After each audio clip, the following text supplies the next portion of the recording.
이슈의 핵심에 가장 가까이 그리고 쉽게 다가갑니다. 오후에 뉴스 세포를 깨우는 시간, 뉴스 오후 시작합니다. 국민의힘 인요한 혁신위가 구인난을 겪고 있다는 얘기가 들립니다. 다시 떠오르는 이준석 신당설도 분석해보죠.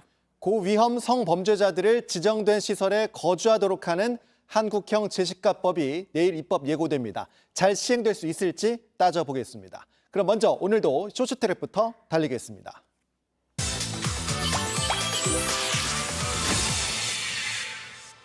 첫 번째 트랙, 두 정상의 드라이브입니다.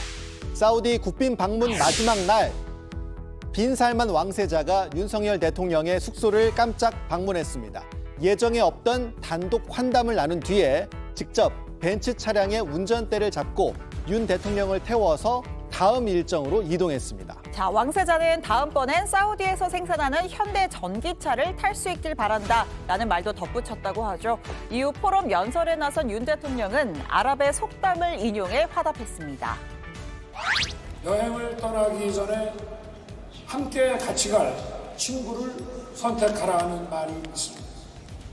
대한민국은 미래를 위해 함께 연대할 수 있는 혁신적이고 신뢰할 수 있는 파트너입니다. 카타르로 이동한 윤 대통령, 우리 시간 오늘 밤 하마드 알사니 국왕과 정상회담을 갖습니다. 회담 후엔 양국 기업인 200여 명이 모여 에너지와 첨단 산업 분야 협력을 논의할 계획입니다. 오늘 일정을 끝으로 4박 6일간의 중동 순방 일정을 마무리합니다. 두 번째 트랙, 경제 공동체 아냐입니다. 대장동 50억 클럽 의혹으로 수사를 받아온 곽상도 전 국민의힘 의원이 오늘 검찰에 다시 출석했습니다. 1심 무죄 판결 이후 8개월 만입니다. 한두 차례 지원해 준 게 경제 공동체는 아니지 않겠습니까? 검찰이 2년 지금 조사하고 있습니다. 저하고 관련된 자료는 아무것도 없습니다. 곽 전 의원은 화천대유 김만배 씨로부터 청탁을 받고 아들 병채 씨를 통해 퇴직금 명목의 뇌물을 받았다는 혐의를 받고 있습니다. 1심 재판부는 곽 전 의원이 실제 영향력을 행사했다고 보기 어렵고 아들과 독립생계를 꾸리고 있다며 무죄를 선고했고 즉각 항소한 검찰은 아들 병채 씨를 뇌물 공범으로 입건해 조사하며 혐의를 보강해왔습니다. 오늘 조사를 토대로 이들 부자에 대한 신병 처리를 검토할 걸로 보입니다. 세 번째 트랙, 성추행 초등교사 긴급 체포입니다. 경기 고양시에 있는 한 초등학교에서 30대 남성 담임교사 A씨가 여학생들을 성추행했다는 신고가 접수됐습니다. 경찰은 A씨를 긴급 체포해서 조사하고 있습니다. A씨는 지난 3월부터 7개월 넘게 학급 담임교사를 맡아오면서 여학생들의 특정 신체 부위를 만진 혐의를 받고 있습니다. 해당 학교 교감이 피해 여학생들의 진술을 듣고 경찰에 신고한 것으로 파악됐습니다. 현재까지 확인된 피해자는 5명 이상으로 전해졌습니다. 경찰은 A씨에 대한 구속영장 신청도 적극 검토하고 있습니다. 네 번째 트랙, 여의도 한복판이 푹입니다. 횡단보도를 잇는 교통선 보도블럭에 거대한 싱크홀이 생겼습니다. 옆에 선 사람들과 비교해도 구멍 크기가 상당합니다. 서울 여의도의 IFC몰과 파크원 건물 사이 도로입니다. 평소에도 많은 인파가 다니는 곳인데 오전 11시쯤 가로 5m, 세로 4m, 깊이 4m로 추정되는 땅꺼짐이 발생했고 30대 행인 남성 1명이 다리를 다쳐서 병원으로 옮겨졌습니다. 일단 추가 사고 예방을 위해 통제선을 설치했고요. 땅꺼짐 원인을 조사 중입니다. 자, 마지막 트랙입니다. 세로 친구 코코의 죽음입니다. 지난 3월 서울 어린이 대공원을 탈출해서 서울 시내를 활보했던 얼룩말 세로 기억나실 겁니다. 네, 엄마 아빠를 잃고 방황하던 세로의 안타까운 사연이 알려지기도 했었죠. 이후에 이제 동물원으로 돌아온 세로는 새로운 친구 코코를 만나서 마음의 안정도 찾고 함께 다정한 시간을 보내왔는데요. 하지만 건강하던 코코가 지난 16일 갑작스레 세상을 떠난 소식이 전해졌습니다. 사인은 소결장 폐색 및 괴사로 추정된다고 합니다. 자, 또다시 혼자가 된 세로가 안타깝습니다. 서울 어린이 대공원에서 최근 5년간 폐사한 동물은 177마리인데요. 절반이 넘는 96마리가 질병, 사고사로 평균 수명을 채우지 못한 것으로 나타났습니다. 서울 어린이 대공원이 사육 관리를 강화해야 한다는 지적도 나옵니다. 네, 쇼츠트랙 여기까지 달려봤고요. 이제 원룸에서 정치권 소식 이어달리겠습니다.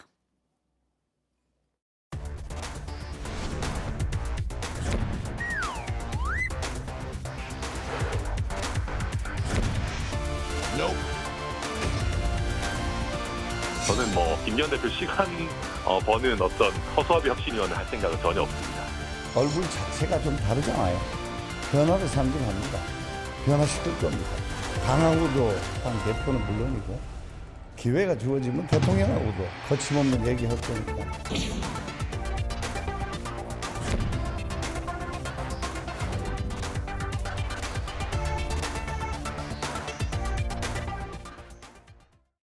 네, 5시엔 뉴스 후 정치권 이야기 원룸에서 이어가겠습니다. 국민의힘 김재섭 전 비대위원, 민주당 박성민 전 최고위원 모셨습니다. 안녕하세요. 안녕하세요. 네, 자 국민의힘 얘기부터 할게요. 어렵게 혁신위원장 모셔왔는데 시작부터 시험대입니다. 혁신이 꾸릴 사람 찾는 게 또 난관으로 보이는데요. 자, 인현 위원장이 어제 기자들 만나서 한 목요일쯤에는 좋은 소식 들려주겠다. 이제 혁신이 다 꾸려서 발표하겠다라고 얘기를 했는데 천하람 순천갑 당협위원장이 나는 혁신위원 안 하겠다 이렇게 거절을 했다고 해요. 이유가 뭔지 들어보고 이야기 이어가겠습니다. 직업혁신위원도 아니고 계속해서 연달아하는 거는 좀 맞지 않다라고 말씀을 드렸죠. 저는 김기현 대표 사퇴하라라고 할 정도의 혁신안이 안 오면 이 혁신위가 그렇게 큰 의미가 없다고 생각합니다. 저는 뭐 김기현 대표 시간 버는 어떤 허수아비 혁신위원을 할 생각은 전혀 없습니다. 자, 허수아비 할 생각은 없다. 천하람 위원장이 소위 순천 동지라는 인 위원장과의 공통점이 있어서 받지 않을까 했는데 안 하겠다 이렇게 딱 잘랐고 역시 내정설이 돌았던 그 김경률 회계사는 오보다 또 이렇게 또 잘랐습니다. 진짜 사람을 못 구하고 있나요? 뭐 제가 내막까지는 잘 모르겠지만은 저는 아마 시간이 좀 오래 걸린다 그러면 뭐 인력난, 뭐 구인난 이런 거보다는 제 생각에 좀 감동 있는 인사들을 찾는데 좀 심혈을 기울인다는 느낌은 좀 있습니다. 왜냐하면 뭐 천하람 위원장 결국에 거절은 했지만은 천하람 위원장이 혁신위원으로 가면 좋겠다라고 생각하는 당원들, 국민들이 너무 많으셨을 것 같아요. 저부터도 혁신위원 하면 천하람 위원장 잘 어울린다 이 생각이 들었거든요. 대표적으로 김기현 대표랑 당대표 경선에서 싸웠던 인물이기도 하고요. 그러니까 비주류의 어떤 상징 같은 이준석 대표랑 가까운 인물로 알려져 있기 때문에 통합을 상징하는 굉장히 중요한 한 축의 인물이기도 하고요. 그다음에 또 천하람 위원장이 직접 이야기했던 대로 본인 스스로가 혁신위원회를 했었거든요. 그러니까 너무 말하자면 감동이 없는 인물이 돼버린 거예요. 혁신위원으로 하기에는.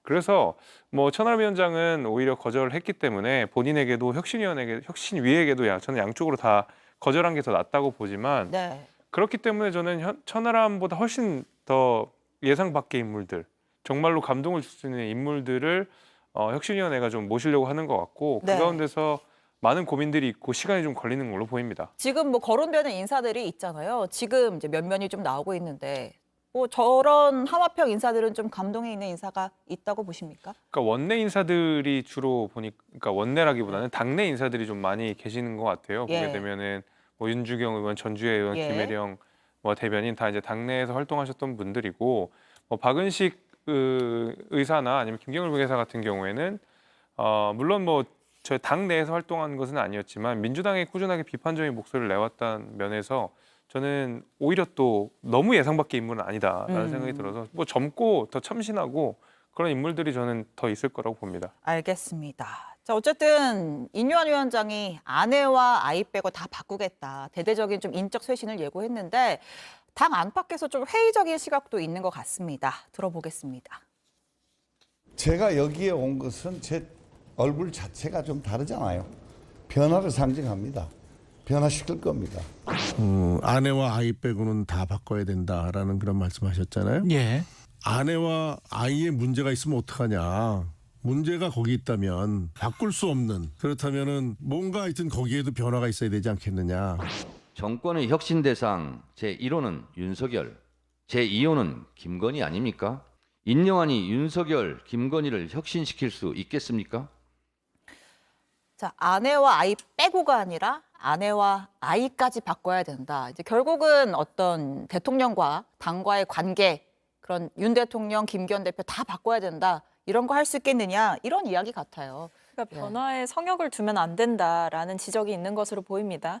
일각에서는 사실 이게 이건희 회장의 말을 차용한 것이긴 하지만 그 여기서 말하는 아내와 아이가 결국에는 윤석열 대통령과 김기현 대표를 의미하는 것 아니냐 이런 해석을 하시는 분들도 있더라고요. 그만큼 정말 진짜 골칫덩이, 진짜 문제는 여기 있는 것인데 그것이 아니라 본질적인 것을 건드리지 않고 다른 것들만 하게 된다면 그것을 과연 진정한 혁신이라고 할 수 있겠느냐. 그렇기 때문에 인류한 혁신위원회의 성공 여부는 결국에 첫 번째로 윤석열 대통령을 향한 쓴소리를 할 수 있겠느냐. 두 번째로 김기현 대표를 정면으로 비판할 수 있겠느냐. 세 번째로 공천 룰에 대해서 과감하고 파괴적인 혁신안을 내놓을 수 있을 것이냐. 이 세 가지에 따라서 결국에 인류한 혁신위가 성공하느냐 실패하느냐 그 기로에 놓을 것으로 보입니다. 오늘 그 이진복 정무석이 인류한 위원장 만났단 말이에요. 그 자리에서 용산은 공천이나 이런 데 간섭할, 개입할 생각 없다 이렇게 이야기를 하던데. 근데 사실 지금까지 대통령실이 당무에 개입해왔던 정도만 보더라도 그런 대통령실의 입장을 신빙성 있게 믿을 국민은 별로 없다고 생각합니다. 단적인 예만 보더라도 저번 전당대회 때 이진복 정무수석께서 직접 안철수 후보를 향해서 아무 말도 하지 않으면 아무 일도 일어나지 않는다라는 비판을 하신 바도 있었고 나경원 의원이 사실상 많은 지지를 받으면서 선두주자로 올라서니까 갑자기 그 해임하는 형식으로 사실은 본인이 자진으로 자리를 내려놓은 그림을 만들어줄 수 있었음에도 불구하고 굳이 좀 자리에서 내쫓는 그림을 만들었던 게 대통령실입니다. 저는 그런 점에서 그 일각에서 얘기하고 있는 이 용산 전체주의 이거를 빠르게 좀 청산할 필요가 있다. 그런데 그게 과연 가능할 것이냐 이런 의문이 드는데요. 어떻습니까? 인 위원장이 쓴소리 용산에 할 수 있습니까? 해야죠. 그거는 뭐 할 수 있다 없다의 문제가 아니라 쓴소리를 못하면 혁신위는 시작부터 틀린 겁니다. 저는 당연히 당 지도부에게도 쓴소리 할 수 있어야 될 것 같고요. 대통령실을 향해서도 비판적인 목소리를 얼마든지 낼 수 있어야지만이 겨우 혁신위의 성공을 담보할 수 있다라고 보거든요. 근데 한 가지 이제 우려스러운 것들이 이런 거죠. 그 혁신위원회가 전권을 가지고 일을 한다라고 처음에 출범을 했는데 어제 나왔던 동아일보 기사를 보게 되면 인재 영입은 지도부의 몫이라고 약간 선을 긋는 모양새가 있었어요. 저는 그러면 안 된다고 봅니다. 지도부가 혁신위원회에게 전권을 주겠다고 약속을 했으면 정말 그 전권에는 모든 권한들이 넘나들어야 되는 거고 특히 가장 예민하고 가장 관심이 높은 공천 문제에 대해서도 저는 혁신위가 적극적인 목소리 낼 수 있어야 된다고 생각합니다. 그것을 지도부가 뭐 가려서 받는다든지 안 받는다고 하면 천하람 위원장 말대로 그냥 시간 벌어주는 셈밖에 안 되기 때문에 저는 권한과 역할에 있어서 혁신위가 성역 없이 다 넘나들어야 된다고 저는 생각합니다. 혹시 김 의원한테 혁신위원 하라고 하면 하시겠습니까? 저는 이제 지역이 있기 때문에 그리고 저한테는 연락이 안 왔기 때문에 아직 안 왔습니까? 연락이 오면 생각해 보도록 하겠습니다. 알겠습니다. 자, 이 와중에 또 다시 불붙은 게 이준석 전 대표의 신당설이란 말이에요. 자, 두 번째 주제입니다. 이 대표와 이준석께 이제 사실상 국민의힘과 약간 별거하는 듯한 느낌이 있는데 진짜 뭐 도장까지 찍는 건지. 자, 일단 이준석 대표 신당 관련 본인 입장부터 듣고 오겠습니다. 아니요, 꼭 신당을 하기 위해 사람 만나는 건 아닐 수도 있죠. 같이 할 사람들을 만난다는 거는 뭐든 할 수 있다는 거죠. 근데 거기에 신당도 포함이 되는 거 아니에요? 당연히 배제하지 않고 가는 거죠. 이준석, 유승민 신당은 낭설입니까? 적어도 제가 유승민 의원님은 상의하고 있지 않습니다. 그러면 유승민 전 의원 빼고 이준석 중심의 신당은 전혀 근거 없는 낭설입니까? 준비하고 있지도 않고요. 그런데 제 입장에서는 배제하지 않고 있습니다. 정치부 출입을 오래 해도 정치인들의 언어가 참 어렵습니다. 저 신당을 한다는 겁니까? 만다는 겁니까? 고려는 하고 있지만 주요 선지는 아니다. 그러니까 우선순위에 있지는 않다로 읽히는데요. 제가 오히려 좀 주목한 것은 유승민 전 의원의 신당 창당 움직임도 뭐 일각에서 제기가 되고 있는 거 아닙니까? 근데 거기에 대해서는 분명하게 선을 그은 거죠. 신당을 만든다고 하더라도 유승민 전 의원과는 하지 않을 것이다라는 의도가 저는 내포되어 있었다고 보고 만들더라도 어쨌든 독자적인 움직임으로 간다 이렇게 읽히는 답변이었던 것 같습니다. 하지만 제가 봤을 때 이준석 대표는 세 가지 안 정도를 고민하고 있을 것 같은데요. 첫 번째가 앵커가 말씀해 주신 대로 이준석 대표 자체적인 신당 창당. 그다음에 두 번째는 국민의힘 내부에서 공천을 받는 거죠. 그러니까 국민의힘 후보로 총선을 치르는 겁니다. 마지막으로는 국민의힘 후보도 아니고 신당의 후보도 아닌 무소속 이준석으로 선거를 치르는 방법. 이 세 가지를 두고 고민하고 있을 텐데 저는 뭐 제가 이준석 대표와 소통을 해본 것은 아니지만 말하는 내용으로 봤을 때 신당 창당에 대해서 적극적인 움직임을 보이지는 않고 있다. 하지만 전국적인 지지를 올리기 위해서 무언가 노력은 하고 있다. 이렇게 읽히는 흐름이라 오히려 국민의힘 내부에서 이준석 대표의 역할론을 통해서 공천을 자체적으로 받거나 네. 아니면 무소속 출마를 좀 더 염두에 두고 있는 게 아닌가 이런 추측은 해볼 수 있을 것 같습니다. 신당까지는 가지 않을 것 같다. 어떠십니까? 뭐 저도 상황을 지켜본다 이게 정답인 것 같아요. 네. 그러니까 모든 가능성을 열어두고 이준석 대표 입장에서는 결국 총선에 나와야 되는 거는 변수가 아닌 이제 상수인 것이고 그 가운데 여러 가지 변수들을 저는 좀 지켜보고 있다고 봅니다. 예. 당연히 이준석 대표 입장에서 가장 좋은 선택지는 국민의힘이라는 간판에서 노원병 본인이 지켜왔던 지역구에 출마하는 것이 본인의 정치적 소신에도 맞고 본인이 원하는 바이기도 맞을 것 같습니다. 그러나 예. 당 상황이 녹록치가 않다라고 생각이 되면 그리고 여전히 이준석 대표의 징계라든지 이런 문제가 남아있다고 한다 그러면 이준석 대표가 실제로 노원병에서 출마하는 것이 굉장히 어려운 일 아니겠습니까? 예. 아마 그런 의미에서라도 저는 많은 가능성을 열어두고 보고 있는데 제가 개인적으로 보기에도 신당 창당은 아직 가장 후순인 것 같습니다.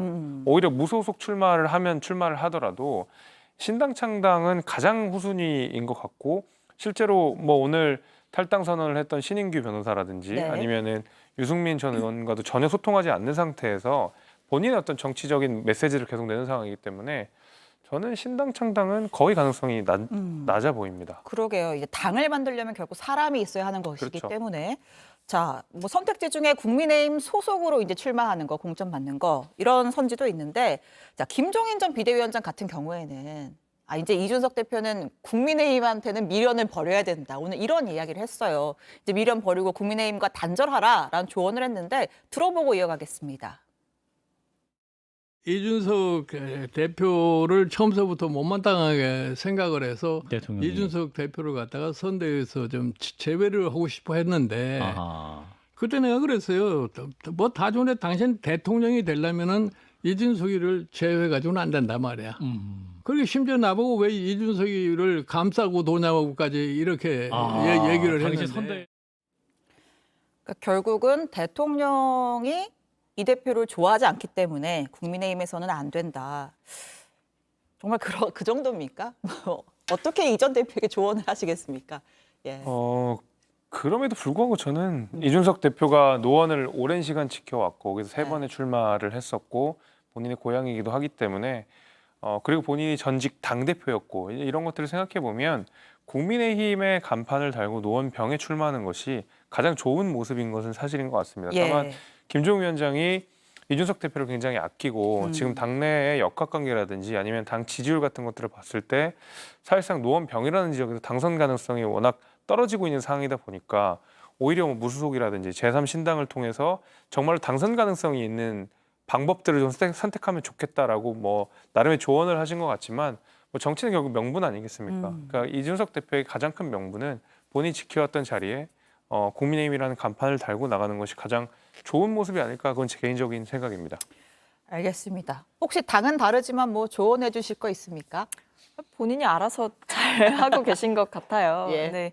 뭐 여러 가지 요새 정치적인 발언들도 많이 하고 그게 이제 화제가 되고 있는 상황인데 결국에는 중요한 것은 그 선을 어디까지로 할 것이냐인 것 같습니다. 특히 뭐 최근 같은 경우에는 뭐 안철수 의원과의 설전도 굉장한 것이고 또는 뭐 대구에 가서 강연을 하는 도중에 뭐 국민의힘의 의원들에 대해서 희망고양이다 이런 표현들을 쓰면서 당내에서 이준석 대표에 대한 뭐 정치적인 평가 외에 네. 인간적인 평가가 좀 더 악화되고 있는 모습들이 보이거든요. 뭐 안철수 의원 같은 경우에는 아예 뭐 이전 대표 네. 제명해야 된다고 홈페이지까지 그렇죠. 만들고 했던데. 그거는 좀 저는 재능 낭비라고 생각을 하는데 예. 어쨌든 그런 돌이킬 수 없는 강을 건넌다는 거를 본인도 아시겠지만 그게 일정 수위가 넘어가게 되면 국민들께서도 피로감을 느낄 수 있다. 이거는 네. 인지하셔야 된다. 이렇게 생각합니다. 알겠습니다. 뭐 짧게 얘기를 했지만 뭐 안철수 의원이 그 홈페이지 만들고 두고 뭐 이준석 대표도 왜 재능 낭비하냐면서 뭐 내가 뭐 버그도 잡아냈다 이러면서 또 기싸움을 하던데 두 분의 관계도 참 재미있는. 국민들께서 좀 세금 아까워하실 것 같아요. 안철수 의원께서는 국회의원이시잖아요. 예. 그런데 국회의원께서 의정 활동에 그리고 국정감사에 더 적극적으로 참여하셔도 모자랄 시간에 이준석 대표 제명하자고 홈페이지까지 만드시는 모습을 보면 국민들은 내 세금이 도대체 어디로 가고 있나 이런 생각을 하실 것 같습니다. 알겠습니다. 자, 상대적으로 지금 최근에 민주당 이재명 대표 복귀 후에 좀 안정을 찾은 것처럼 보이기도 하지만 또 역시 폭풍전야란 해석도 있습니다. 오늘 마지막 주제, 우리 떨고 있니? 이렇게 잡았는데 여기서 우리는 이재명 대표 아니고 비명계거든요. 자, 왈가왈부 안 하겠다고 했지만 살아남을 수 있을지. 지금 그 민주당 지도부에 빈자리가 2곳 있습니다. 사무총장 자리, 정책위의장 자리. 원래는 좀 비명계 인사들 자리였는데 새로 임명을 해야 되잖아요. 이재명 대표가 이 자리에 역시 비명계 임명하는 어떤 통큰 정치 보여줄 거라고 전망하십니까? 쉽진 않을 것 같습니다. 예. 그러니까 이재명 대표의 가장 솔직한 심정은 저는 정청래 의원이 가장 잘 보여주고 있다고 생각하거든요. 이재명 대표는 실제로 당 안의 어떤 개혁적인 내용들, 당에 누군가를 내보내거나 아니면 혁신적인 일을 할 때는 절대로 본인의 손에 피를 묻히지 않습니다. 예를 들면은 저 앞서도 우리가 혁신위 얘기를 했지만은 민주당 혁신위가 처절하게 실패한 이유는 사실은 이재명 대표가 하고 싶은 얘기들을 혁신위가 대신하게 했기 때문에 그렇거든요. 그러니까 본인이 해야 되는 역할들을 혁신위에게 맡겨놓고 이런 양태들이 사실 이재명 대표에게 꾸준하게 보였던 모습인데 이재명 대표 겉으로는 통합을 이야기하고 있지만은 실제로 그 통합을 강하게 드라이브 거는 느낌은 아닙니다. 그냥 방관하는 느낌에 더 가깝고 오히려 정청래 의원이 가결파를 색출하느니 징계하느냐 하면서 강경한 목소리를 내고 있거든요. 거기에 대해서 이재명 대표가 딱 지적하지 않습니다. 계속 반복됨에도 불구하고. 그러면 이재명 대표의 마음은 오히려 정청래 의원에게 있다고 봐야 되고 정청래 의원이 이재명 대표 가려운 거 긁어주고 있다고 봐야 되겠죠.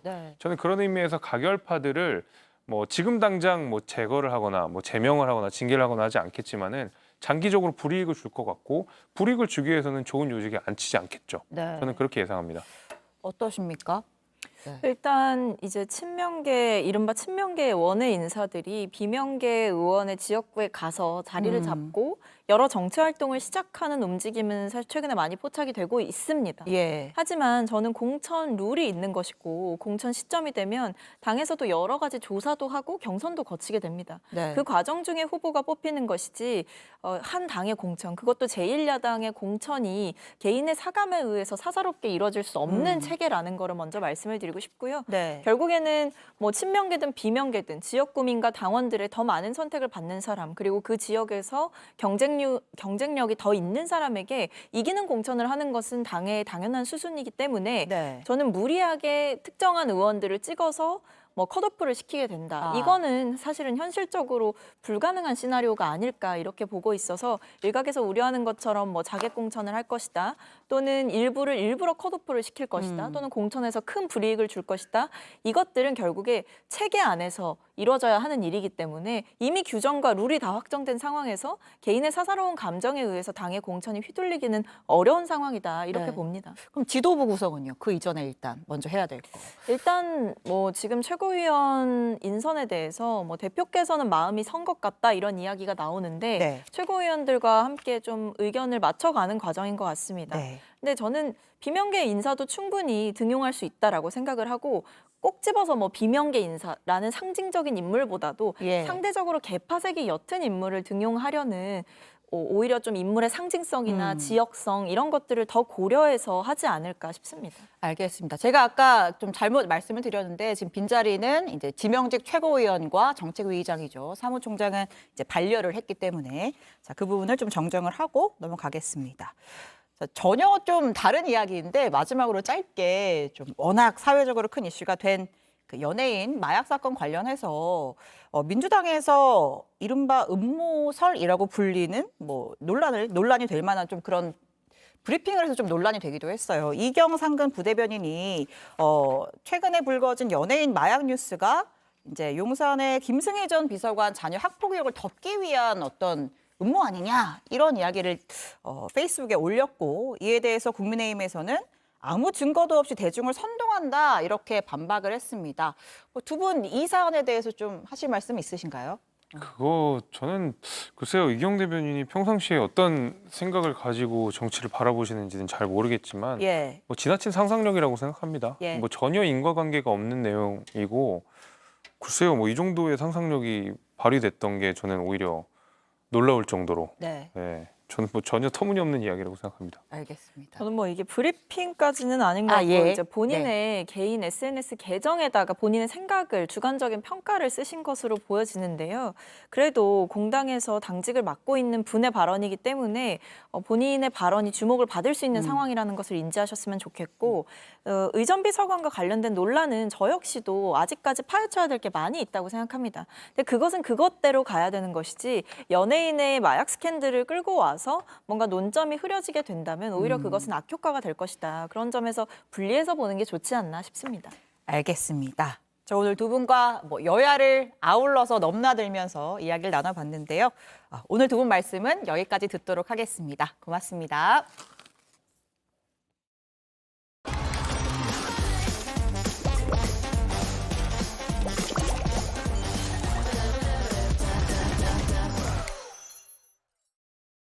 네, 우리 사회 속 이야기는 뉴스룸에서 이어가겠습니다. 지금부터는 동대문 경찰서 수사과장 이대우 형사, 신유진 변호사 두 분과 함께하겠습니다. 어서 오십시오. 네, 안녕하세요. 네, 오늘 그 두 분과 얘기해볼 첫 번째 키워드 이렇게 잡아봤습니다. 조두순은 어디로? 자, 범죄 사냥꾼의 눈이 좀 반짝이시는 것 같은데 조두순, 김근식, 뭐 박병화 이렇게 이제 언론에 많이 알려졌어요.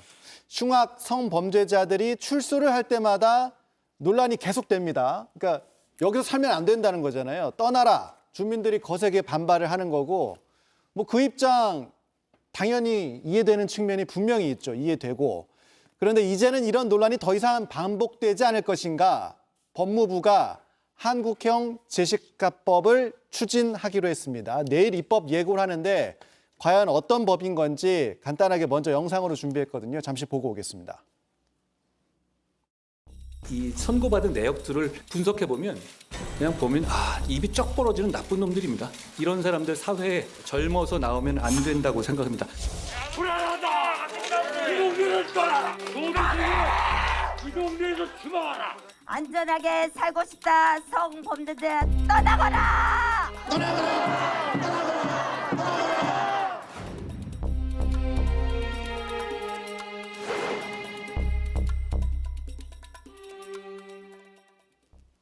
네, 그래서 성범죄자들의 주거지를 제한하는 내용의 이제 한국형 제시카법을 입법 예고한 상황인데 이게 이제 제시카 이제 영어잖아요. 이게 이제 미국 법이에요. 미국 법이 어떤 법인가 먼저 좀 알아보죠. 언제 왜 만들어진 미국 법인지 이거는 변호사님 먼저 좀 설명해 주시죠. 이 제시카법은 2005년도에 미국 플로리다 주에서 이제 이웃에게 납치당한 9살 소녀의 이름인데요. 납치당해서 이제 무참하게 성폭행을 당하고 생매장까지 당했던 이런 사건입니다. 그래서 굉장히 끔찍했던 사건이고요. 네, 그런데 이제 이 사건 전에 이 범인이 아동 성범죄 전과가 이범이고 이 10년형을 선고받았었지만 모범수로 2년 만에 출소하게 되어서 이 제시카라는 이 여자아이의 이웃이 되어서 이런 범죄를 저지르게 된 거죠. 또 범죄를 저지른 그런 상황이었군요. 네, 그러자 이제 제시카의 아버지가 내 이웃이 성범죄자인 걸 알았다면 나는 이곳에 살지 않았을 텐데 그럼 피해를 미리 막을 수 있었을 텐데 국가에서 이렇게 성범죄자들을 좀 관리해야 되는 거 아니냐 이런 요구를 하자 이제 주위에서 그거를 받아들여져서 이 만들어진 법안이 제시카법인데요. 제시카법에서 핵심은 두 가지입니다. 첫 번째, 이 초범이어도 이 12세 미만 아동을 대상으로 한 성범죄자인 경우에는 최소 25년형을 선고할 것. 그리고 재범인 경우에는 무기징역 선고를 원칙으로 할 것입니다. 양형에 대한 내용도 들어가 있고요. 맞습니다. 이것이 이제 첫 번째고요. 두 번째는 이 거주지 제한이 들어가 있는데요. 이 학교라든지 아니면 아동들이 많은 지역에서부터는 뭐 약 300m에서 600m 이내에 거주하지 못하도록 하는 이 거주지 제한도 규정하고 있습니다. 플로리다에서 시작이 됐는데 지금 미국에 이제 뭐 미국은 주마다 법이 다르지만 조금 이제 많은 주들로 좀 퍼져나가 있는 그런 상황인 거죠? 네, 그렇습니다. 이 지금은 뭐 39개 또는 42개 주에서 이 내용은 약간 다르지만 다 이 법이 시행되고 있는 상황입니다. 이걸 이제 모델 삼아서 우리도 이제 법을 만든 겁니다. 그래서 우리가 이제 한국형 제시카법이라고 하는데, 형사님, 제일 다른 점이 우리는 국가 지정 시설에 살도록 하는 내용을 입법 예고한 거죠? 예, 맞습니다. 법무부는 그 당초에 미국 사례를 감안해 가지고 고위험 그 성범자에 대해서 그 학교, 그다음에 유치원, 어린이집 등으로부터 한 500m 이내에는 살지 못하게끔 이렇게 방안이 있었는데 이게 제외가 됐습니다. 아, 왜 그랬죠? 왜 그러냐면 이제 우리 그 국토가 너무 좁고 인구 밀도가 높다 보니까 수도권에 좀 모여 살다 보니까 현실성이 없다 그래 가지고 아마 이게 그 제외가 된 것 같습니다. 그런데 이제 이 그 한계가 있지만 그 고지지를 못 구하는 범죄자가 있을 거 아닙니까? 이런 사람들은 이제 노숙자로 전락하기 때문에 거기에 대한 케어가 안 되고 또 재발의 위험성도 있기 때문에 이제 그런 사람들을 한 곳에 모아가지고 이렇게 관리하는, 국가가 지정하는 시설에서 관리하는 이런 거를 지금 입법화하려고 하는 그런 겁니다. 방향으로 좀 방향이 바뀐 상황인데, 그러면 어떤 과정을 거쳐서 이 시설에 들어가게 되는 것인가? 어떻게 심사를 하게 됩니까? 네, 일단 그 인신의 자유라든지 일정 정도의 이제 거주지를 제한하고자 한다면 최종적으로는 법원의 결정이 있어야 하는데 사실 뭐 구속영장 청구할 때 방법과 마찬가지로 뭐 경찰이 신청하면 검찰이 청구해서 최종적으로 법원이 결정한다 이것과 같습니다. 다만 이제 보호관찰소장이 이런 내용을 신청하고 그렇다면 검사가 뭐 범죄 경력이라든지 재범 위험성 등을 고려해서 법원에 청구하고 최종적으로는 법원이 고위험 성폭력 범죄자의 거주지 제한 필요가 있다라고 하면 그렇게 결정을 하는 것입니다. 보호관찰소장이 이제 뭐 형이 집행 중이거나 뭐 출소가 예정 중이거나 이런 사람들을 체크를 하는 거고, 소급 적용도 가능한 거죠. 그러니까 앞서 저희가 키워드로 조두수는 어디에 이렇게 잡은 게, 그러니까 이미 출소해 있는 고위험 성범죄자들도 시설에 이제 들어갈 수 있는 거죠. 네, 이게 법적으로는 이 처분 자체는 보완 처분으로 되어 있기 때문에 이게 별도의 뭐 형사 처벌이 아니라 보완 처분은 그 이중 처벌에 해당하지 않기 때문에 이것은 뭐 기본권 제한에서 이 부분에 대해서는 추가로 제한할 수가 있다라고 해서 이거는 소급 적용이 가능한 상태로 지금 입법 발의되는 것입니다. 일단 소급 적용이 가능한 상황으로 입법 예고돼 있는 상황인데, 이게 논의 단계에서 그러면 좀 수정될 수 있는 거예요? 그러면 논의 단계에서 이게 보완 처분이기 때문에 이미 조두순이라든지 그러면 소급 적용되는 건 뭐 거의 확정적인 전제를 상황. 하고 이제 제한을 하고 있는 겁니다. 알겠습니다. 왜냐하면 지금 뭐 조두순이라든지 아니면 김근식 말씀해 주신 김근식이라든지 박병화 이런 사람들의 과거 형량이 상상 초월하게 낮습니다. 그러니까 이게 사실은 양형 단계라는 게 최종적으로 법원이 뭐 선고는 하지만 검찰이 양형을 구형을 하고 뭐 사실상 검찰이 구형한 양형의 절반 정도를 선고를 한다라는 기존 사법 시스템에 비추어 이 조두수는 12년형을 선고받았고요. 김근식은 미성년자 11명을 잇따라 성폭행한 혐의였음에도 불구하고 15년형을 선고받았고요. 박병화는 무려 뭐 10명을 성폭행한 사건인데 15년을 선고받았습니다. 그렇기 때문에 이들이 15년형, 과연 이것이 합당한 양형이었는지 이것에 대한 문제를 지금에 와서 이 사람들이 출소하게 되자 이제 와서 그 당시의 잘못을 어떻게 보면 메꿔야 되는 상황이 아닌가, 그런 책임을 지금 지는 것이죠. 지금 변호사님께서는 우리 사법체계에서 양형이 지나치게 낮았던 부분도 문제가 있다는 부분을 지적을 하셨고, 알겠습니다. 어쨌든 이 한국형 제시카법이 입법 예고가 됐습니다. 그래서 어떤 법인지 좀 우리가 살펴봤고, 그러면 지금 두 분께서 다 법과 관련된 일을 하시잖아요. 현장에서 범죄자들을 마주치시고 또 법정에서 또 법을 다루시고, 두 분 보실 때 이 제시카법 실효성이 있는 것인가, 재범할 위험성을 확실히 막는 효과가 있는 것인가, 어떻게 생각하시는지가 좀 궁금하더라고요. 변호사님 어떻게 생각하셨어요? 아무래도 재범 우려가 있는 사람들을 한 곳에 집중 관리를 하게 된다 그러면 당연히 재범 우려는 줄어들 걸로 보입니다. 그런데 그 성격은 좀 다른데 예전에 그 80년도 초반에 그 사회보호법에 보면 그 보호감호 처분이 있었어요. 이게 형을 제대로 살고 나서도 그런 재벌 재범 위험이라든지 사회에 이제 그 적응하는 그런 기간을 두자고 그래서 청송감호소에 따로 보호하면서 그 시설에 지켜봤는데 이제 그러기에 이제 그 기본권을 침해한다 그래가지고 이혼 판결이 나서 법이 폐지가 됐거든요. 그래서 이번에 이제 제시카법 한국형 제시카법이 이제 그 발의되면 거기에 대한 이런 절차를 밟지 않도록 좀 더 신중하게 그런 부분들을 잘 그 검토해서 앞으로 그런 아동 성폭력 같은 법들이 그 범죄가 일어나지 않도록 해줬으면 좋겠습니다. 지금 형사님께서는 이제 이게 혹시라도 나중에 논의 과정에서 위헌 논란이 있지 않을까 이런 부분을 좀 말씀하셨는데 위헌 논란이 있을 수 있습니까? 위헌 논란은 있을 수 있습니다. 말씀드린 것처럼 이것이 이제 형벌이 아니라 보완 처벌이기 때문에 보완 처분이기 때문에 이중 처벌은 아니다라고 하지만 그건 어디까지나 이제 법조인들의 시각에서 볼 수 있는 것이고 실질적으로 거주에 제한이 되는 사람들은 뭐 언제든지 헌법 소원을 통해서 이 부분에 대해서 위헌성을 제기할 수가 있는데 우선 이 제시카법 지금 현재도 이제 뭐 이렇게 과거에 너무나 이제 양형이 미흡했던 사건들에 대해서 지금 와서 이 사건들을 뭐 이제 와서 사회에 풀어놓을 수 없지 않느냐라는 문제 때문에 발생됐다면 지금이라도 할 수 있는 예를 들면 범죄인들의 신상에 대해서도 마찬가지인데요. 신상 공개에 대해서 굉장히 보호가 철저하지 않습니까? 그래놓고 나중에 출소하게 되면 보호관찰관 한 명이 관리해야 되는 또 범죄인들이 굉장히 많습니다. 인원이 많죠. 네, 그러니까 이 신상 공개서부터 할 수 있는 것부터도 해서 이 자신의 범죄가 나중에 반드시 적발이 되고 나는 다시 한번 수감된다. 이런 경각심을 주는 것이 더 좋지 않나 그런 생각도 해봅니다. 그러니까 제시카법과는 별개로 뭐 양형 기준이라든가 또 다른 법률들도 함께 가야 된다. 맞습니다. 뭐 이런 말씀으로 이해가 돼요. 제시카법으로 다시 돌아가면 자 시설을 우리가 선정한다 그랬어요. 그러면 어디에다가 시설을 설치할 것인가? 거주 시설을 어디에다 만들 것인가?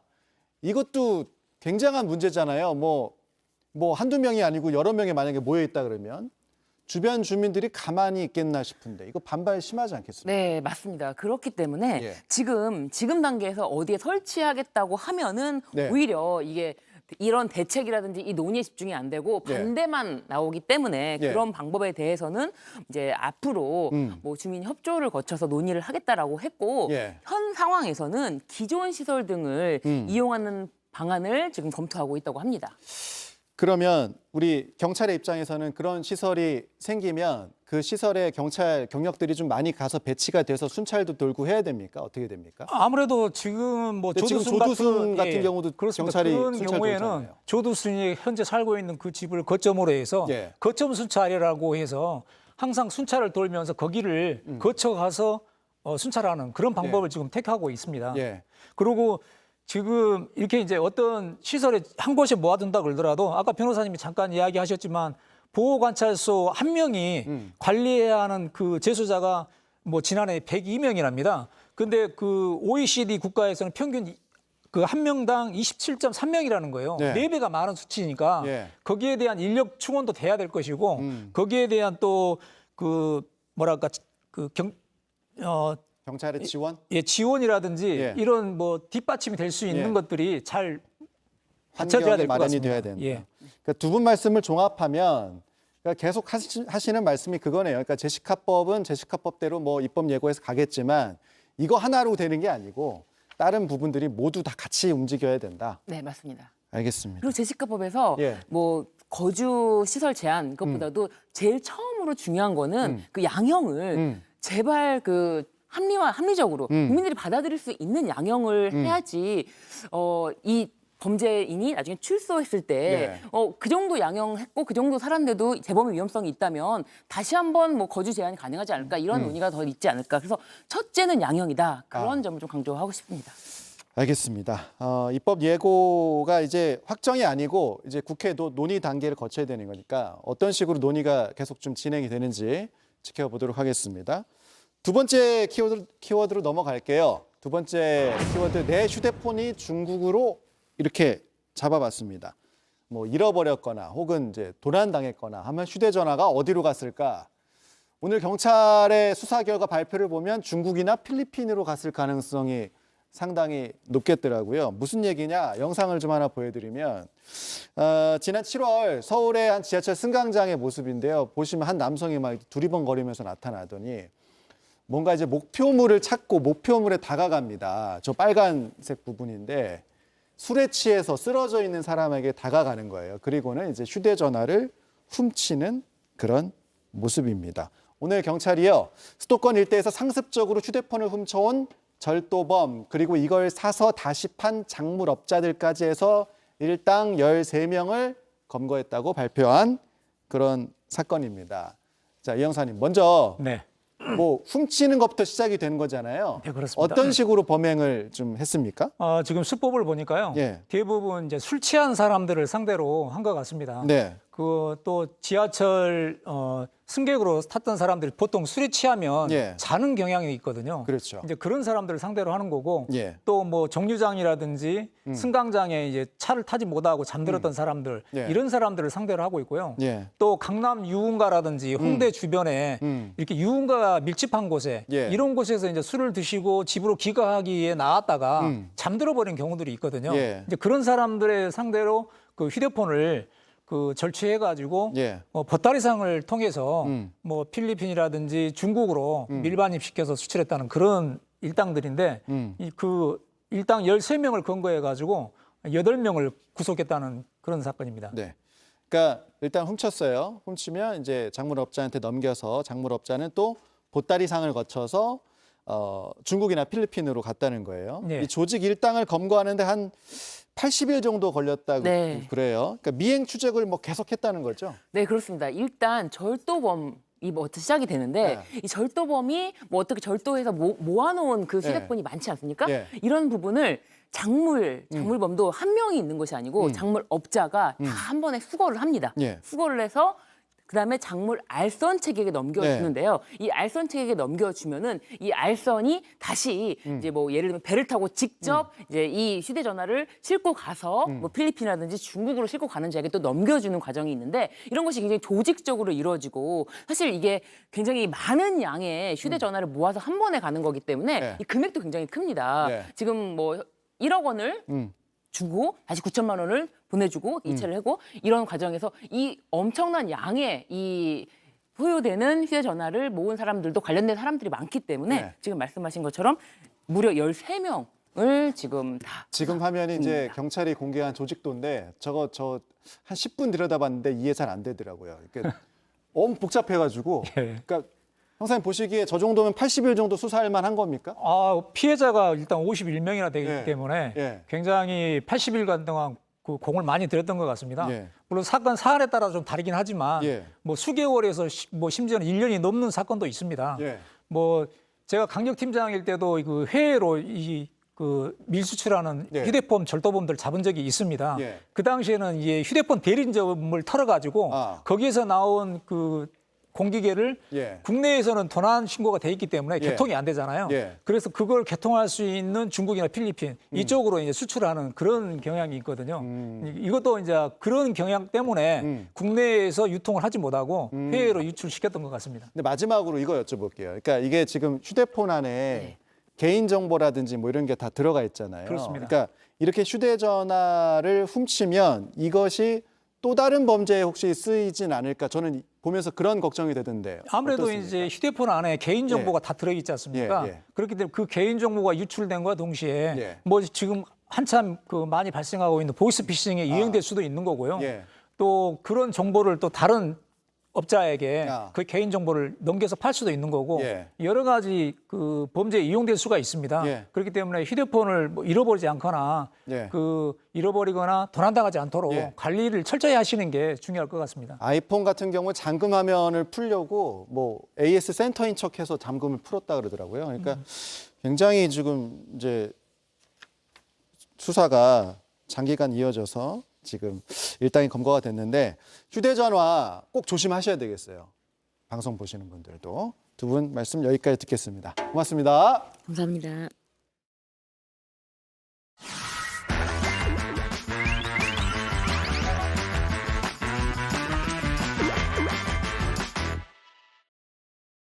네, 가보니 해보니 들어보니 4대 보니 박사라 기자가 나와 있습니다. 어서 오십시오. 네, 안녕하세요. 네, 오늘은 뭘 해보니입니까? 네, 혹시 이 다이아몬드는 영원하다라는 말 들어보셨습니까? 이 1900년대 미국의 한 보석 회사에서 내놓은 이 문구가 역사상 가장 성공한 광고 문구라고 합니다. 역사상 가장 성공한 광고 카피. 그렇죠. 왜냐하면은 다이아가 뭔가 보석 중에서도 뭔가 유일무이하고 가장 좋은 보석인 것처럼 인식을 심어줬잖아요. 예. 맞아요. 그래서 가격도 아주 비싸졌죠. 다이아는 영원하다. 뭐 많은 분들이 들어보셨을 거예요. 네. 실제로 다이아가 뭐 보석계의 우두머리 같은 그런 느낌이 듭니다. 뭐 실제로 좀 그런 느낌이 있죠. 그런데 이제 요즘에 다이아몬드가 더 이상 영원하지 않다는 말이 나오고 있습니다. 이제는 또 영원하지 않아요? 이제는 영원하지 않다는. 그래요? 예. 왜냐하면 이 문구를 만든 원조 이 다이아 기업이 예. 천연 다이아몬드 가격을 1년 사이에 40%나 내렸습니다. 1년 사이에. 네. 근데 또 이 글로벌 다이아 가격도 올 3월 대비 17% 떨어졌더라고요. 예. 예, 그 이유가 뭐냐? 이 랩그로운 다이아몬드 혹시 들어보셨습니까? 랩그로운 다이아몬드. 네. 영어 좀 하십니까? 좀 쉬운 말로 해주시죠. 직역하면 실험실에서 키운 다이아몬드 뭐 이런 거잖아요. 그러니까 그렇죠. 실험실에서 만든 다이아몬드. 그러니까 인공 다이아몬드. 얘긴데. 맞아요. 예, 인공. 이게 근데 뭐 큐빅이랑 다를 게 뭐 있습니까? 그러면? 이게 예. 좀 다릅니다. 달라요? 네. 예. 진짜 다이아몬드 같은가 보죠. 예, 이게 아주 저도 깜짝 놀랐는데요. 네. 제가 만드는 업체에 한번 가서 직접 제조 과정을 봤거든요. 예. 한번 같이 보실까요? 보니보니를 이용해서 본인이 하고 싶은 취재를 오늘 제대로 했군요. 좋습니다. 네. 보겠습니다. 네, 저는 지금 랩그로운 다이아몬드를 직접 만드는 회사에 와 있습니다. 실제 다이아몬드랑 어떻게 다른지 제가 한번 직접 봐볼게요.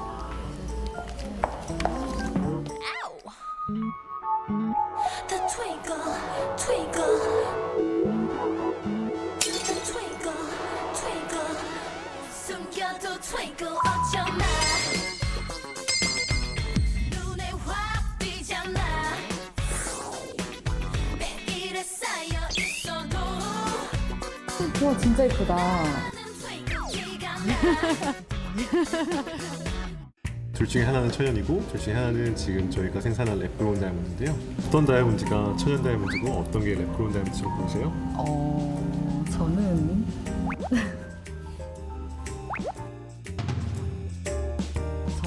이게 천연 같고 이게 랩그로운 같아요. 크기가 조금 더 커서 그렇게 네. 보이실 수 있는데 실제로는 반대로 왼쪽이 천연이고요. 오른쪽이 랩그로운 다이아몬드다. 천연이랑 랩그로운 다이아몬드랑 사실 맞추기는 힘들고요. 네. 저 같은 감정사가 현미경으로 봐도 구분하기는 어렵습니다. 완전히 성분은 100% 똑같은 거예요. 맞아요. 이제 다이아몬드의 성분은 99.9%가 탄소로 이루어져 있기 때문에 천연 다이아몬드가 이제 겨울에 고드름이라면 랩그로운 다이아몬드 같은 경우는 냉동실의 가거름이다라고 말씀을 드립니다.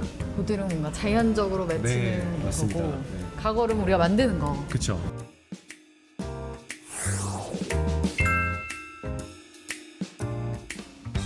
하이.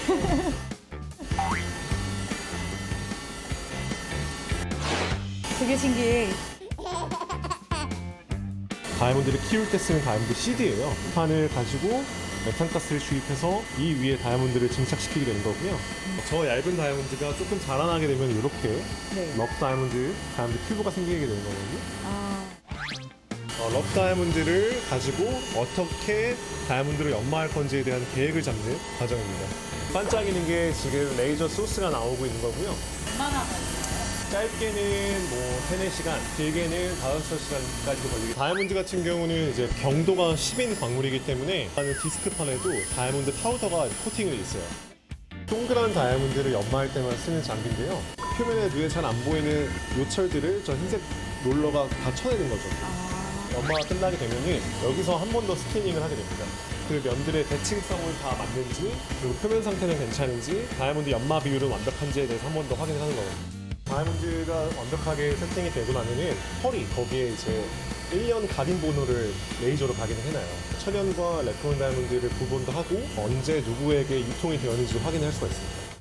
랩그로운 다이아몬드 만드는 과정을 저희가 다 봤는데요. 전 드는 생각이 요즘에 결혼 비용이 너무 비싸져가지고 청년들이 굉장히 힘들어하잖아요. 그럼 나중에 이 랩그로운 다이아몬드가 더 합리적인 선택이 될 수도 있지 않을까 이런 생각이 듭니다.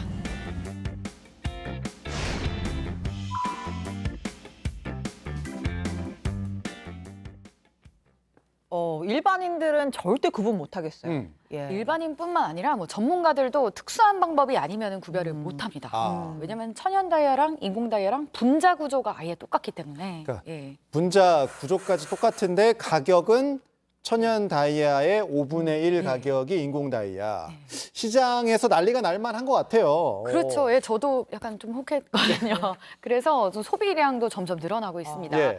2021년에는 렉그로운 다이아몬드 시장 규모가 약 2조 6천억 원이었는데요. 예. 2025년에는 2배 정도 성장할 것이라는 전망이 나옵니다. 네. 이 앵커께서는 인공 다이아 사실 의향이 좀 있습니까? 신앵커가 얘기해야죠. 근데 예. 딱 봐서 모르면 사실 뭐 의향이 있을 것 같아요. 네. 근데 뭐 또 그 다이아몬드의 그 뭐 아까 얘기했던 뭐 영원하다 예. 이런 원래 의미를 생각하면 또 고민하는 분들도 있을 것 같고요.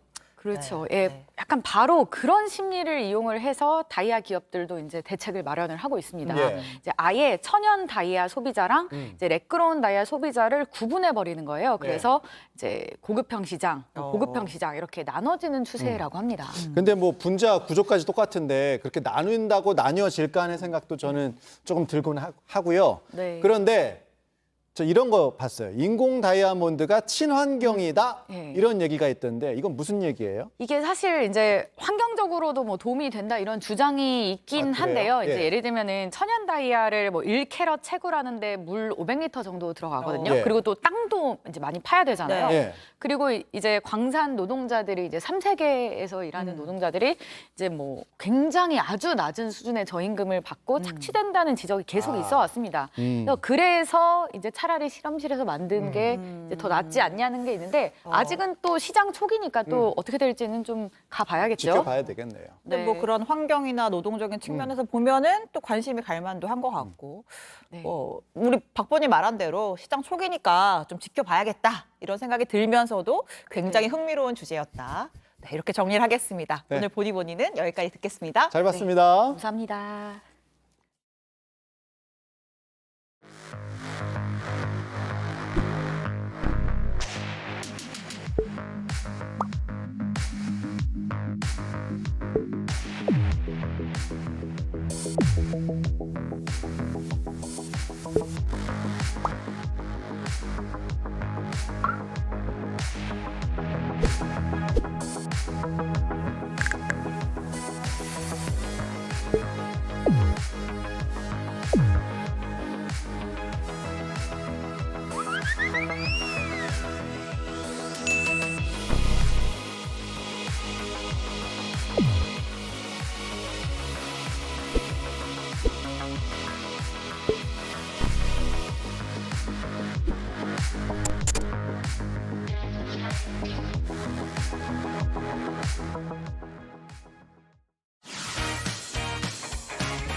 네, 뉴스 마지막 코너입니다. 오늘 온라인에서 가장 핫한 키워드 소개하는 코너죠. 네, 오후의 키워드 빅데이터 전문가 오키도키 민키 형과 함께 하겠습니다. 어서 오십시오. 네, 반갑습니다. 전민기입니다. 다이아보다 빛나는 남자 어서 오십시오.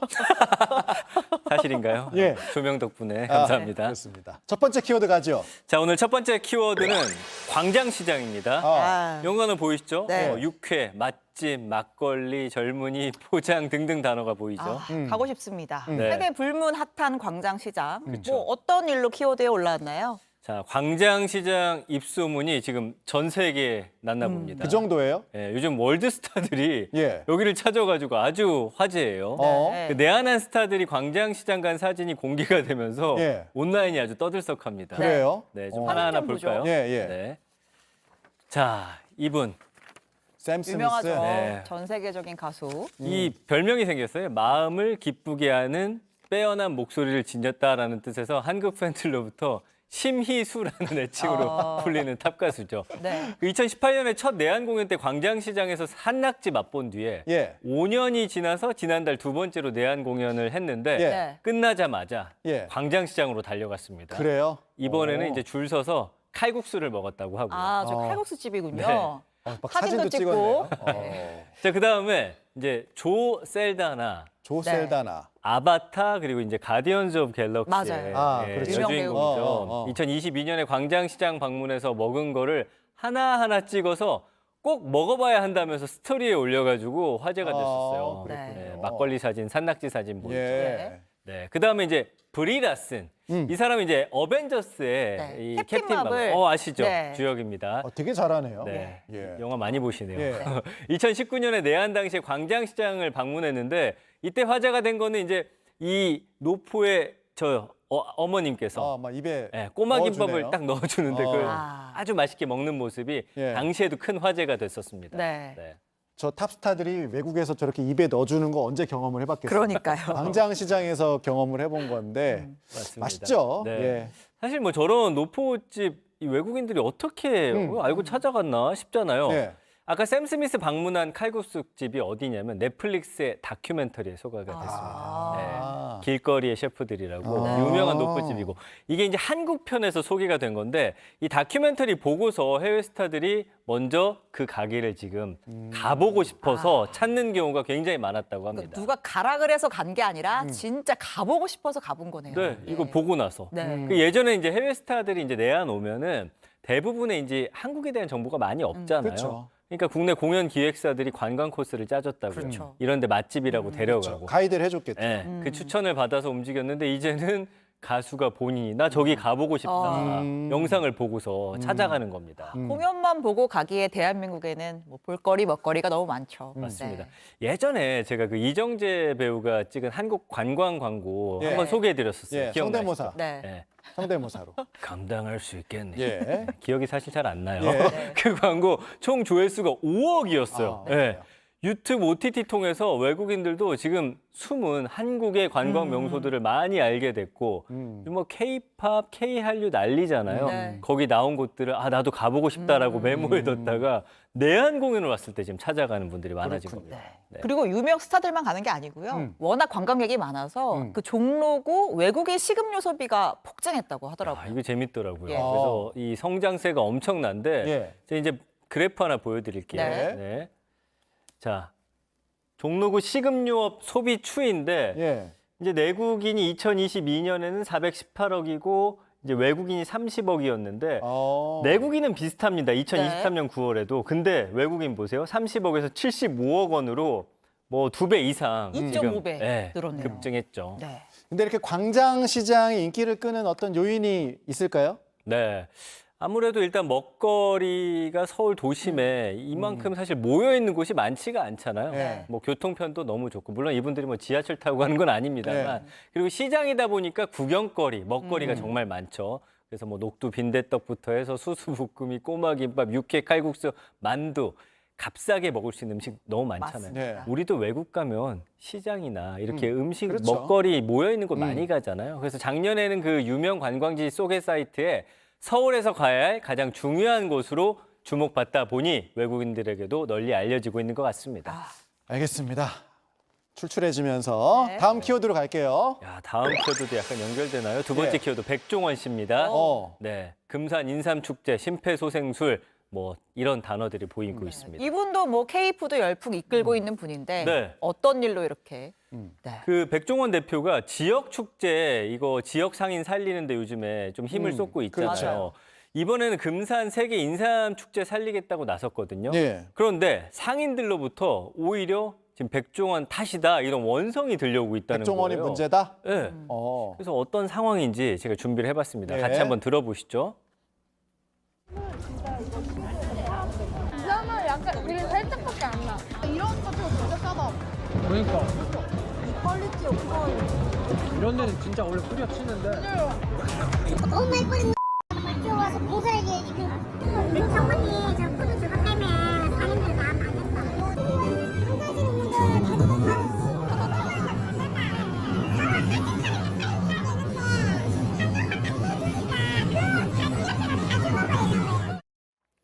그러니까 뭐 손님분들 맛있게 먹는 영상 다음에 나온 게 저쪽만 저렇게 잘 되지 않냐 뭐 이런 얘기군요 지금. 그렇죠. 지금 반응이 좀 반대죠. 예. 네. 그래서 이게 왜 그런지 봤더니 좀 예. 복잡한데 예. 아까 손님이 많았던 데는 금산 지역 상인들이 운영하는 부스고요.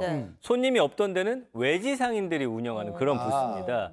그래서 백 대표는 금산 지역 상인들이랑 같이 축제 음식을 개발한 건데 예. 아까 영상에 잠깐 나왔죠. 뭐 인삼 소세지, 인삼이랑 고구마 같이 튀긴 이 삼구마 튀김, 그리고 인삼 넣은 사무국밥 이런 음식들이 이게 가격이 보니까 2,000원에서 한 6,000원 정도 사이예요. 싸네요. 싸죠. 네. 그런데 이제 외지 상인들 운영하는 부스에서는 인삼 떡볶이 1인분에 10,000원, 그리고 인삼 오뎅 1인분에 10,000원 이렇게 가격이 좀 차이가 있죠. 떡볶이 10,000원은 조금 비싼데. 근데 늘 축제에서 이런 예. 바가지 논란이 있었잖아요. 예. 그러니까 당연히 손님들은 백 대표가 참여하는 곳으로 지금 몰리게 된 거죠. 네. 유명세까지 더해져가지고.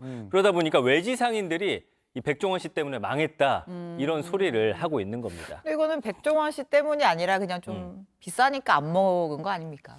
예. 그러니까 사실은 바가지 논란이 있는 이유가 있긴 하더라고요. 예. 왜냐면 외지 상인들이 있는 데는 사유지예요. 부스 열을 운영하는데 자리값만 1,000만 원 정도 임대료. 하네요. 네, 넘거나. 그래서 그러다 보니까 상인들이 저런 이야기를 하게 되는 건데 아무래도 소비자 입장에서는 황당할 수밖에 없습니다. 네. 누리꾼 반응 어때요? 누리꾼들도 그런 반응이 많습니다. 한번 예. 살펴보죠. 예. 바가지 씌워서 한탕 하려는 외지 상인이 문제 아닌가요? 떡볶이 1인분 10,000원 보고 백종원 응원합니다. 양심적으로 장사하면 힘들 것도 없다. 다수를 위하면 욕먹는 희한한 세상. 가격 조절 정말 잘했음. 대부분이 이제 백종원 씨와 함께하는 상인들의 입장으로 많이 댓글을 올렸습니다. 알겠습니다. 마지막 키워드 가죠. 자, 마지막 키워드. 저수지입니다. 저수지. 네, 연관어 볼까요? 뭐 카페, 네. 주차, 날씨, 여행 이런 단어들 가을과 맞게 나오고 있습니다. 네. 키워드만 보고서는 내용이 참 감이 안 와요. 예. 그렇죠. 자, 이번에는 정말 천만다행인 이야기거든요. 예. 네. 그제 이제 경북에서 한 차량이 저수지에 추락해서 완전히 침수가 됐어요. 예. 50대 여성 운전자가 1시간 만에 다행히 극적으로 구조된 소식입니다. 물에 차가 들어가 있었는데. 맞습니다. 어. 그래서 당시 구조에 대한 이야기를 좀 들어볼게요. 예. 제가 도착했을 때는 차량이 완전히 침수돼가지고 앞에 차량 전면 유리는 파손이 돼서 일단 물이 들어온 상태였는데 안에 구조 대상자가 얼굴을 천장 쪽으로 붙이고 있었거든요.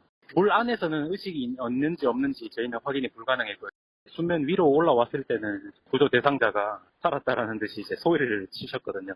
정말 희귀한 것 같습니다. 저희도 일하면서 처음 겪는 일이라 하고 천운이라고 말씀하시네요. 잠수했던 구조대원이 이제 두 분이셨다 그래요. 이제 네. 한 분과 저희가 연결이 됐는데 보면 자동차가 아예 안 보이던 상황인데. 맞아요. 에어포켓이 있었다고 합니다. 신고받고 가보니까 자동차 말씀해 주신 대로 완전히 침수된 상황이었고요. 예. 그래서 소방대원 두 분이 잠수복 입고 바로 투입됐죠. 사실 침수된 지 1시간이나 지난 상황이어서 쉽지 않았는데 다행히 구조된 여성분은 가벼운 저체온증 외에 생명에는 지장이 없는 상태였다고 하고요.